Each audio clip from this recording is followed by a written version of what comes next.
நம்ம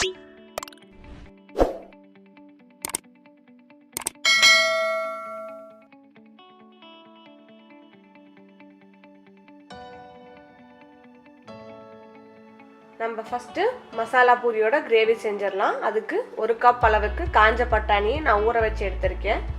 அதே மாதிரி 1 கப் அளவுக்கு வெள்ளை பட்டாணி, இது ரெண்டையும் நான் 8 மணி நேரம் போல் ஊற வச்சு எடுத்திருக்கேன். அதோட 2 பெரிய உருளைக்கிழங்கு, 1 கேரட், இது எல்லாத்தையும் நம்ம குக்கரில் விட்டு 2 விசில் விட்டு எடுத்துக்க போகிறோம். இப்போ நான் மசாலாவுக்கு தேவையான பொருட்களை பார்த்துடலாம். வெங்காயம் 1 மீடியம் சைஸ் வெங்காயம் நல்லா நறுக்கி எடுத்துக்கோங்க. அதே மாதிரி 1 தக்காளி, 1 கை அளவுக்கு புதினா தழை, 1 கை அளவுக்கு கொத்தமல்லி தழை, நம்ம வேக வச்ச கேரட், 1 டீஸ்பூன் அளவுக்கு இஞ்சி பூண்டு விழுது. இது எல்லாத்தையும் நம்ம ஃபஸ்ட்டு வதக்கி எடுத்துக்க போகிறோம். இந்த மாதிரி ஒரு நான்ஸ்டிக் பேன் எடுத்துக்கோங்க. அதில் கொஞ்சமாக எண்ணெய் ஆட் பண்ணிவிட்டு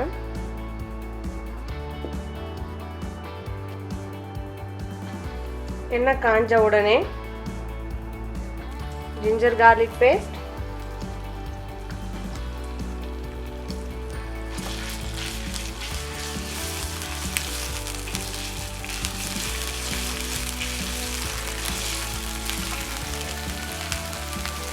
நம்ம வெட்டி வச்சிருக்கிற வெங்காயம்,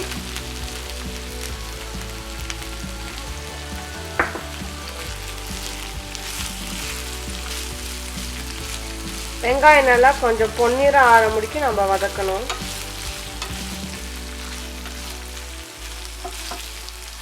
வெங்காயம் கொஞ்சம் லைட்டாக வதங்கின உடனே நம்ம வெட்டி வச்சுக்கக்கூடிய தக்காளி,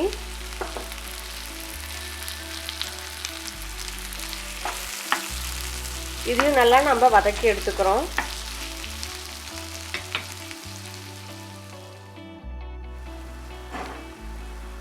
வெங்காயம் நல்லா வதங்கிருச்சு. இது கூட நான் இப்போ புதினா தழையும் கொஞ்சமாக கொத்தமல்லி தழையும் சேர்த்து வதக்க போகிறேன். இது ரொம்ப நேரம் வதங்க தேவையில்ல. புதினா தழை சும்மா ஒரு 2 நிமிஷம் போல் வதங்கினா போதும்.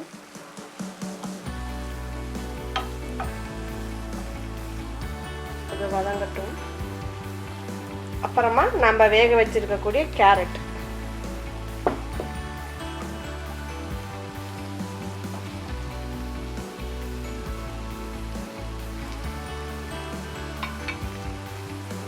அடுப்பு ஆஃப் பண்ணிடுங்க. இது நல்லா ஆறின உடனே நம்ம நல்லா எடுத்து மிக்சியில் போட்டு அரைச்சிக்கணும். சூடாக அரைக்காதீங்க, கொஞ்சம் நல்லா ஆறட்டும். நம்ம வேக வச்ச உருளைக்கிழங்கு, பட்டாணி நல்லாவே வெந்துருச்சு. இந்த உருளைக்கிழங்கை நாம் இது நல்லா மசிச்சு எடுத்துக்கணும். சும்மா ஒரு கரண்டி வச்சு அதிலே அழுத்தி விட்டுருங்க.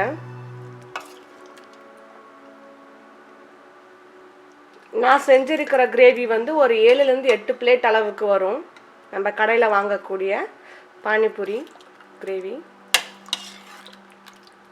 நம்ம வீட்லேயே போட்டு ஃப்ரெஷ்ஷாக செய்கிறதுனால நல்லா ஃப்ரெஷ்ஷாகவும் இருக்கும், டேஸ்ட்டு நல்லா ரிச்சாகவும் இருக்கும்.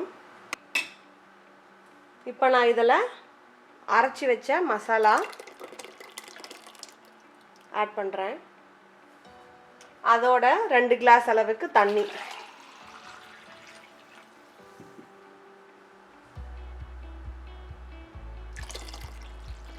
தண்ணி 2 கிளாஸ்க்கு ஆட் பண்ணுறேன். இதுக்கு தேவையான அளவு உப்பு,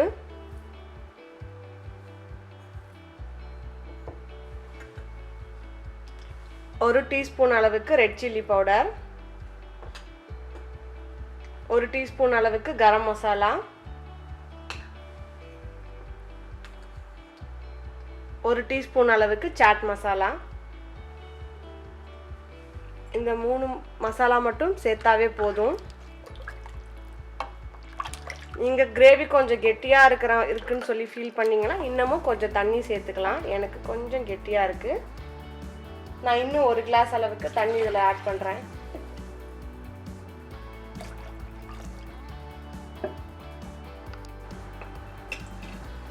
உப்பு காரம்லாம் செக் பண்ணிக்கோங்க. வேணும்னா இன்னும் கொஞ்சம் லைட்டாக ஆட் பண்ணிக்கோங்க. இது ஒரு 2 கொதி வந்த உடனே நம்ம ஆஃப் பண்ணிடலாம். ஒரு 5 நிமிஷம் போல் ஆகும். நம்ம கிரேவி ரெடி ஆயிடுச்சு. நான் தண்ணி ஆட் பண்ணதுனால கொஞ்சம் தண்ணியாக இருக்குது. இது ஆற ஆற நல்லா கெட்டியாயிரும். இந்த அளவுக்கு இருந்தால் தான் கரெக்டாக இருக்கும் பூரியில் போடும்போது. நான் இன்றைக்கி யூஸ் பண்ணுற பூரி பார்த்திங்கன்னா இந்த மாதிரி ரெடிமேட் பூரி தான். இதை நாம் வேணுங்கிறப்ப ஃப்ரை பண்ணி யூஸ் பண்ணிக்கலாம். இது எல்லா சூப்பர் மார்க்கெட்லேயுமே இந்த மாதிரி பூரி பேக்கெட் கிடைக்கும். நான் இது வந்து அக்ஷய பாத்திரத்தில் வாங்கினேன் இந்த பூரி பேக்கெட். இதில் 100 பீஸ் இருக்குதுன்னு சொன்னாங்க. இது நல்லா இருக்கு. இதை நீங்கள் பானிபூரிக்கும் யூஸ் பண்ணிக்கலாம். நம்ம பூரி ரெடியாக இருக்குது. இப்போ நம்ம பூரியை உடச்சி விட்டுக்கலாம். பூரியை உடைச்சாச்சு. அதோட நான் இந்த சிப்ஸ் ஆட் பண்ணுறேன். இது வந்து வீட்டில் செஞ்சக்கூடிய ஒரு சிப்ஸு, வீட் ஃப்ளார் சிப்ஸுன்னு சொல்லி கடையில் கிடைக்கும். நீங்கள் மசாலா பூரி சாப்பிடும் போது இது நல்லா மொறு மொறுன்னு இருக்கும். அதுக்காக ஆட் பண்ணுறது. இது கூட நாம் இப்போ மசாலாவை ஆட் செய்தரலாம்.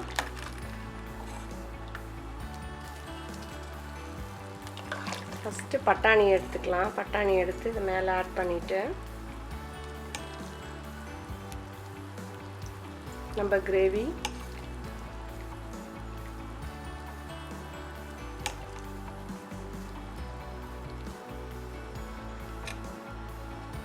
அதோட கொஞ்சமாக சாட் மசாலா,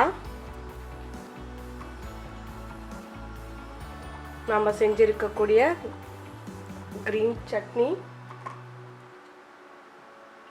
அதே போல் ஸ்வீட் சட்னி. ஸ்வீட் சட்னி இன்னமும் அதிகமாக வேணும்னாலும் நீங்கள் சேர்த்துக்கலாம்.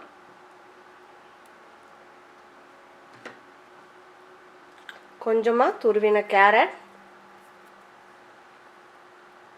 பொடியாக கட் பண்ண ஆனியன், கொஞ்சமாக கொத்தமல்லி தழை, காரா பூந்தி கொஞ்சமாக. நம்ம அருமையான வீட்டில் செய்யக்கூடிய மசாலா பூரி ரெடி ஆயிடுச்சு. இந்த ரெசிபி உங்களுக்கு பிடிச்சிருந்தா நீங்களும் கண்டிப்பாக இதை வீட்டில் ட்ரை பண்ணி பாருங்கள். மறக்காமல் என் சேனலை சப்ஸ்கிரைப் பண்ணாதவங்க சப்ஸ்கிரைப் பண்ணுங்கள். நன்றி, வணக்கம், பான் அப்பீடைட்.